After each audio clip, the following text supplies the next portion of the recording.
Bonjour et bienvenue sur Docteur Santé Conseil. Metformine, sulfamide, inhibiteur de SGLT2, agoniste du GLP1, insuline. Si vous êtes diabétique, vous avez probablement entendu ces noms. Peut-être prenez-vous certains de ces médicaments, mais savez-vous vraiment comment ils fonctionnent? Pourquoi votre médecin a choisi celui-ci plutôt qu'un autre? La plupart des patients avalent leurs comprimés chaque jour sans comprendre ce qu'ils font dans leur corps. Ils suivent les prescriptions, et c'est déjà bien, mais comprendre son traitement, c'est encore mieux. Pourquoi? Parce qu'un patient qui comprend son traitement le suit mieux. Il repère plus facilement les effets secondaires. Il pose les bonnes questions à son médecin.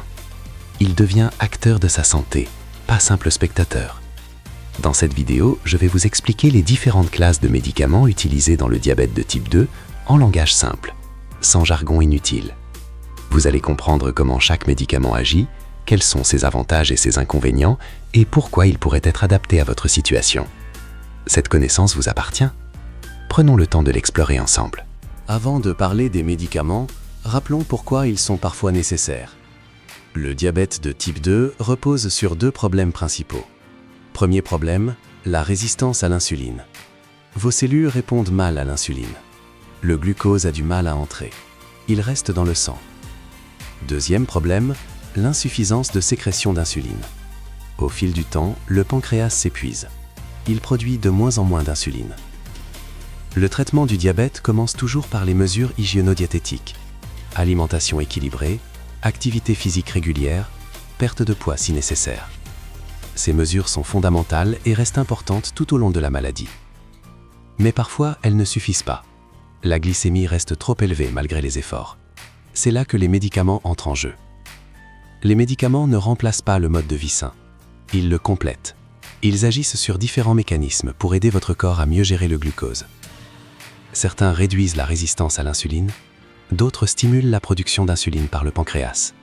D'autres encore ralentissent l'absorption du sucre ou augmentent son élimination. Comprendre ces mécanismes vous aidera à mieux comprendre votre traitement personnel. Commençons par le médicament le plus prescrit dans le monde pour le diabète de type 2, la metformine. Si vous êtes diabétique, il y a de fortes chances que vous preniez ou ayez pris de la metformine. C'est généralement le premier médicament proposé, et pour de bonnes raisons. Comment agit la metformine? Son action principale se situe au niveau du foie. Normalement, le foie produit du glucose, surtout la nuit et entre les repas. C'est un processus naturel appelé néoglucogénèse.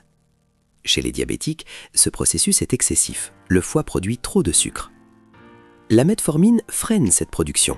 Résultat, moins de glucose libéré dans le sang, glycémie plus basse. Elle améliore aussi la sensibilité à l'insuline au niveau des muscles. Le glucose entre plus facilement dans les cellules musculaires. Les avantages de la metformine sont nombreux. Elle ne provoque pas d'hypoglycémie quand elle est utilisée seule. Elle n'entraîne pas de prise de poids, parfois même une légère perte. Elle a un excellent recul d'utilisation depuis des décennies. Son coût est faible. Les inconvénients concernent principalement le système digestif. Nausées, diarrhées, ballonnements peuvent survenir, surtout au début du traitement. Ces effets s'atténuent généralement avec le temps et peuvent être limités en augmentant progressivement les doses. La metformine est contre-indiquée en cas d'insuffisance rénale sévère ou de certaines situations à risque d'acidose lactique. La deuxième grande classe de médicaments, ce sont les sulfamides hypoglycémiants et leurs cousins, les glinides. Ces médicaments agissent directement sur le pancréas.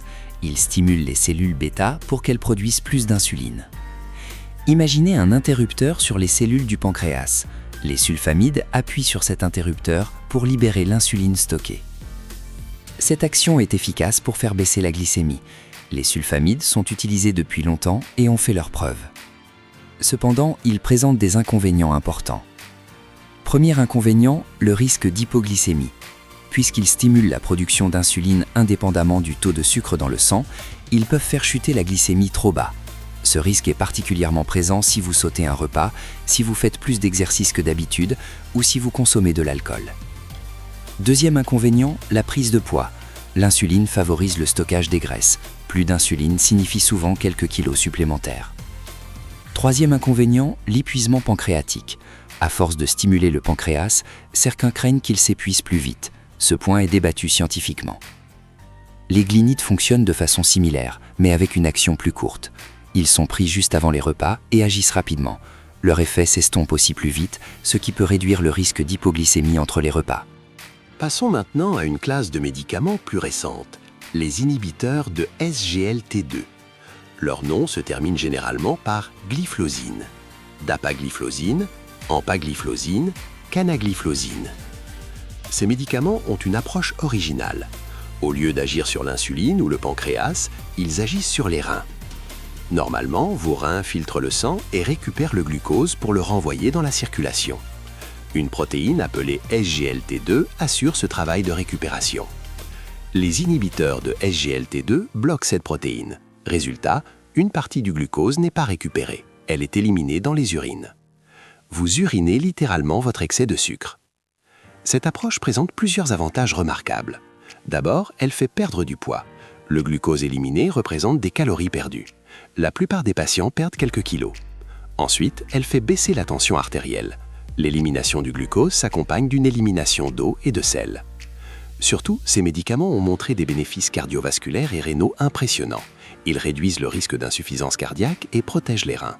C'est pourquoi ils sont de plus en plus prescrits, surtout aux patients à risque cardiovasculaire. Les inconvénients incluent un risque accru d'infection urinaire et de mycose génitale, dû au sucre présent dans les urines. Une bonne hygiène est importante. Passons maintenant à une classe de médicaments plus récente, les inhibiteurs de SGLT2. Leur nom se termine généralement par glyphlosine, dapagliflozine, empagliflozine, canagliflozine. Ces médicaments ont une approche originale. Au lieu d'agir sur l'insuline ou le pancréas, ils agissent sur les reins. Normalement, vos reins filtrent le sang et récupèrent le glucose pour le renvoyer dans la circulation.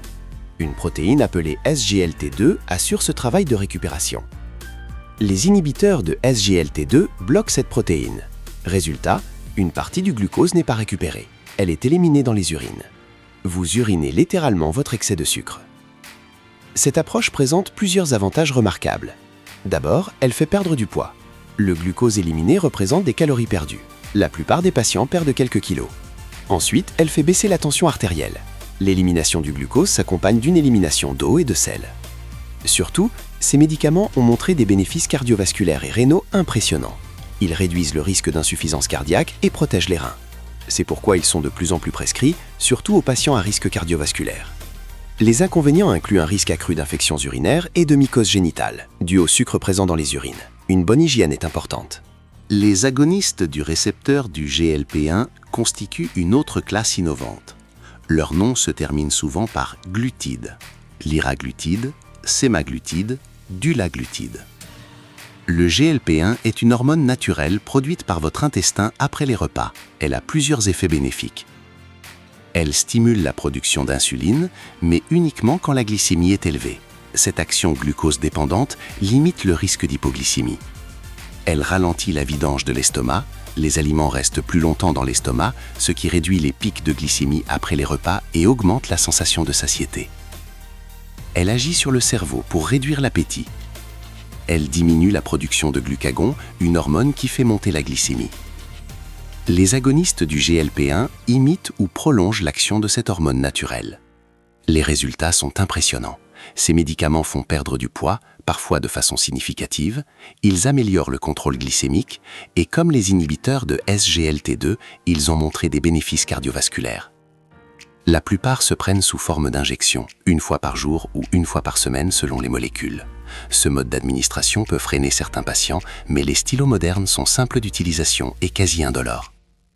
Les effets secondaires concernent principalement le système digestif, nausées, vomissements, diarrhée. Ils sont généralement transitoires et s'atténuent avec le temps. Parlons maintenant de l'insuline. L'insuline n'est pas un échec. Je veux insister sur ce point. Trop de patients vivent l'introduction de l'insuline comme une punition, un signe qu'ils ont mal géré leur diabète. C'est faux. Le diabète de type 2 est une maladie évolutive. Avec le temps, le pancréas produit de moins en moins d'insuline. À un certain stade, les médicaments oraux ne suffisent plus. L'insuline devient nécessaire pour maintenir un bon contrôle glycémique. C'est une étape normale de l'évolution de la maladie, pas une faute personnelle. Il existe différents types d'insuline. Les insulines rapides agissent vite et peu longtemps. Elles sont injectées avant les repas pour couvrir le pic de glycémie qui suit. Les insulines lentes ou basales agissent progressivement pendant 24 heures ou plus. Elles assurent un niveau de base d'insuline tout au long de la journée et de la nuit. Les insulines intermédiaires ont une durée d'action entre les deux. Les insulines mixtes combinent une partie rapide et une partie intermédiaire dans le même stylo. Le schéma d'insulinothérapie est adapté à chaque patient. Certains n'ont besoin qu'une injection d'insuline lente le soir. D'autres nécessitent plusieurs injections quotidiennes.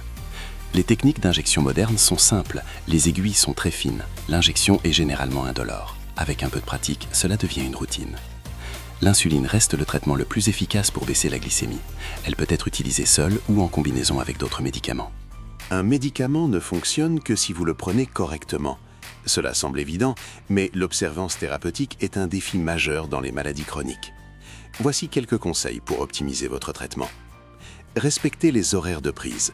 Certains médicaments doivent être pris à jeun, d'autres pendant les repas. La metformine, par exemple, est mieux tolérée si elle est prise au milieu ou à la fin du repas.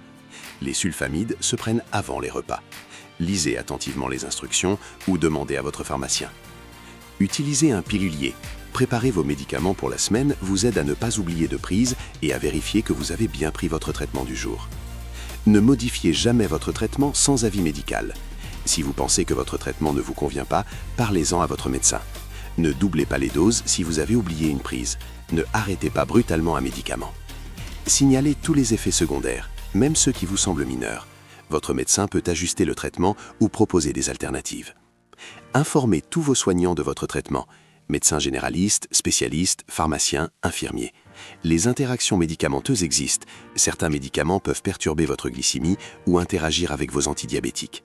Surveillez votre glycémie comme recommandé. Les résultats aident votre médecin à ajuster le traitement. Notez-les dans un carnet ou une application. Nous voici au terme de ce tour d'horizon des médicaments du diabète. Récapitulons les points essentiels. La metformine est généralement le premier traitement, agissant principalement sur le foie. Les sulfamides et glinides stimulent la production d'insuline par le pancréas avec un risque d'hypoglycémie.